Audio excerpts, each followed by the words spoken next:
장관님, 지금 가장 큰 문제가 제가 볼 때는 이 피해자들이 가장 필요한 게 뭔지를 잘 깨닫지를 못하시는 것 같아요. 그러니까 국가의 존재 이유가 가장 중요한 이유는 국민의 생명과 안전을 지키기 위해서인데 지금 피해자분들에게 필요한 건 국가인데 국가가 존재하지 않는 것 같습니다. 지금 특히 윤석열 정부 들어가지고 모든 재난 상황이 다 똑같은 상황입니다. 사회 재난이라는 이야기를 저희가 하곤 했는데 이 불특정 다수에게 피해 규모가 추정이 안 돼요. 그러면 이게 재난이고 사회적 재난이지 어떤 것을 사회적 재난이라고 하겠습니까? 장관님께서는 사회적 재난이라는 것에 대해서는 아직도 동의를 안 하십니까? 간단하게 답해 주세요. 시간이 많지 않아요. 사회적 재난이나 아니다라가 법정 용어는 아닌 것 같고요. 어쨌든 특별법이 만들어져 있고 이 기조한 시간에 오늘 이 청문회가 진행되고 있는 것 자체가 재난이 아니다. 아니요, 뭐 그에 준하는 성격이기 때문에 제가 재난이다 아니다라고 그러면은 이거를 사회 재난으로 여기고 대통령령으로 규정을 하면은 사회 재난으로 보고 여기에 특별한 예산과 방법을 찾을 수가 있는 것인데 이러한 것은 혹시 대통령께 권해 보신 적 있으신가요? 없으시죠? 예, 없습니다. 예. 대통령께 권한 것은 제2요구 정도죠. 우리가 대책이 있으니까 예. 지금 입법에 대책의 있는 내용을 보고를 드렸고요. 대통령께서 그러면은 여기에 대해서 실질적으로 도움을 명령했다. 이건 맞는 얘기입니까?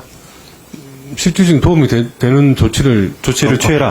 그래서 제가 만든 안이 근데 실질적인 도움이 될 것으로 장관께서 예, 그래요. 생각합니다. 그러면 예. 그 대책이 도움이 될 거라고 생각을 해서 대통령께 제2요구를 거부를 했다. 그러면은 국회에서 만든 법은 실질적인 도움이 안 된다라고 판단을 하신 겁니까? 누차 이야기하지만 집행하는데 굉장히 어려움이 어떤 점에서 집행이 어렵죠? 일단 채권의 가치를 평가해서 사도록 그렇게 되어 있는데 자, 그러면은 먼저 하나씩 봅시다. 예.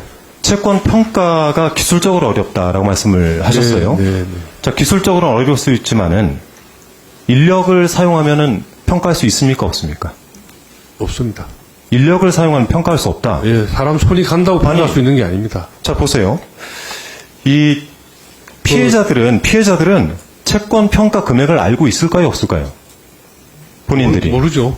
모른다고 예, 생각하세요? 그건 저는 그것이 가격이 결정되는 것이 아니, 경매를 거쳐야 결정이 피해자들 돼요. 안 만나보셨다면서요? 피해를 제가 직접 그걸 어떻게 만나지 못했지만 담보하십니까? 우리 직원들이 만났고요. 또 아니, 예. 그렇게 얘기하시면 안 그분들 되죠. 통해서 저하고 아니, 어떻게 그걸 장관하고 참모들이 같이 같이 일체가 돼서 일을 하는 기술적으로 알 수 없다는 거는 여기에 대한 기준과 이런 것들이 마련이 안 됐다는 얘기 아닙니까? 이거는 제가 누님 장관님. 말씀드리지만 그 채권의 보세요. 가치를 평가하는 것은 정말 어려운 일이고 이게 또 아니, 그게 쉬운 거면은 누가 못하겠습니까? 다 알아서 하죠. 그걸 못하니까 어려운 정부가 일이기 알아서 때문에 나서야 제가 되는 제의용을 것이죠. 한 겁니다. 기술적으로 어렵다는 건 뭐냐면은 인력을 투여해서 할 수 있는 부분도 있다라는 얘기예요. 그리고 이 부분에 대해서 피해자들에게 직접적으로 그들이 자기가 입은 피해에 대해서 알아보지 않았겠습니까? 지자체도 알아보는데. 그래서 이 부분에 대한 것은 제가 볼 때는 일종의 핑계에 지나지 않는다는 거예요. 그리고 헌법상 평등 원칙에 반할 우려가 있다 이렇게 주장을 하셨어요. 네. 아니, 평등 원칙이라는 것이 그렇게 절대적 평등을 얘기하는 게 아니라는 건 이미 헌재에서도 결정을 한 사안이 있습니다. 상대적 평등을 얘기하는 거예요. 상대적 평등. 즉 같은 것은 같게 하고 다른 것은 다르게 해라. 이게 헌재에서 이미 결정이 난 사안이에요. 이게 단순히 헌법 제11조 1항에 있다라고 해가지고 모든 것을 다 평등하게 절대적 평등을 이야기하는 게 아닙니다. 지금 이 상황이 절대적 평등을 이야기할 상황입니까?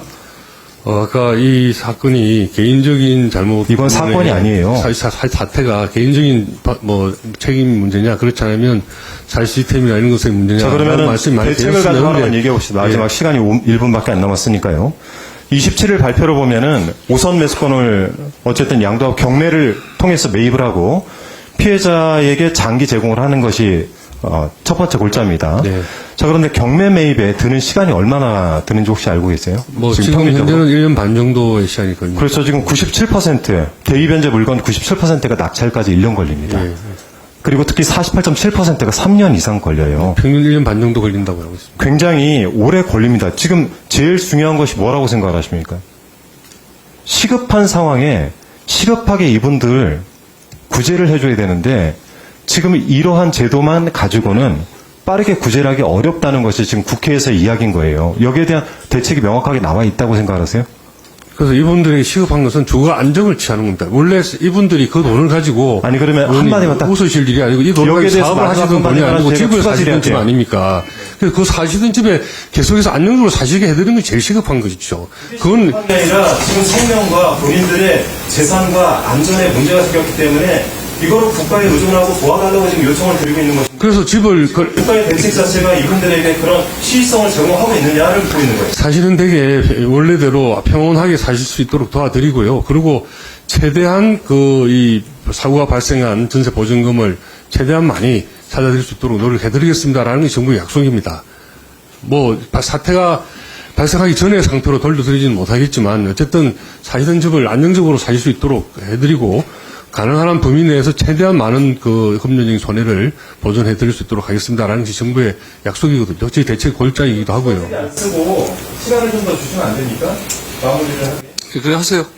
마무리하십시오. 예, 마이크 좀 올려주세요. 남은 2분 드릴게요. 예. 장관님, 자, 보세요.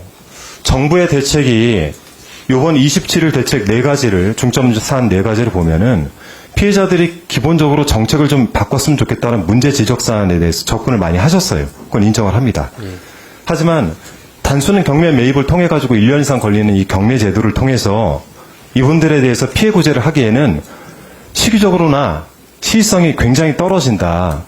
그래서 저희가 선 구제를 해야 된다라는 것이 입법의 취지입니다. 근데 입법의 취지에 대해서 지금 장관께서는 대통령에게 이렇게 권한이 우리가 대안 만들었습니다.